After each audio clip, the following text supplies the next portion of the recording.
Why Samantha అనే దానికి ఒక ఆన్సర్ ఉండొచ్చు, రాసుకుంటున్నప్పుడు మీ మైండ్లో సమంత గారు రావచ్చు, కానీ వై నందిని రెడ్డి అంటే మీరేం చెప్తారు?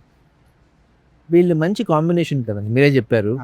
వాళ్ళు మంచి combination, big journey they both had, and she's a good friend and very very in sync.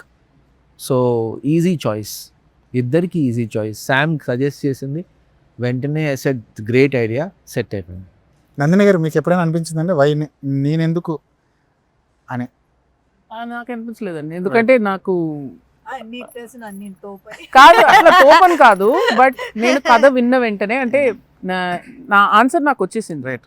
ఆయన కథ స్పేస్ నాకు చెప్పినప్పుడు, కథ రాసిన రీజన్ చెప్పినప్పుడు నాకు నేనేం తీసుకురాగలని సినిమాగా అనేది నాకు తెలిసిపోయింది అక్కడ. సో అది ఎప్పుడు క్వశ్చన్ అయితే కాదు నాకు. ఫ్యామిలీ ఎలిమెంట్స్ ఉన్నాయి, హ్యూమర్ ఉంది, ఎమోషన్ ఉంది, ఇవన్నీ నేను చేసినవి.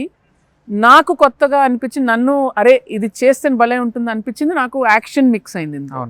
అండ్ ఒక ఏదైతే ఏ లెన్స్తో అయితే మీరు మన టిపికల్గా తెలుగు సినిమాలు చూస్తాం, అది కొంచెం డిఫరెంట్గా ఉంది, which is what I also try to do with my films. అంటే నేను మళ్ళీ తెలుగు సినిమాలే తీస్తాను, కానీ కొంచెం డిఫరెంట్గా, కొంచెం రియలిస్టిక్గా. రాజు గారు చెప్పినవన్నీ ఆ కోవలోనే ఉన్నాయి, కానీ ఇంకా కొంచెం ఎలిమెంట్స్ కొత్తవి ఉన్నాయి అందులో, నేను చేయని ఎలిమెంట్స్ కూడా ఉన్నాయి.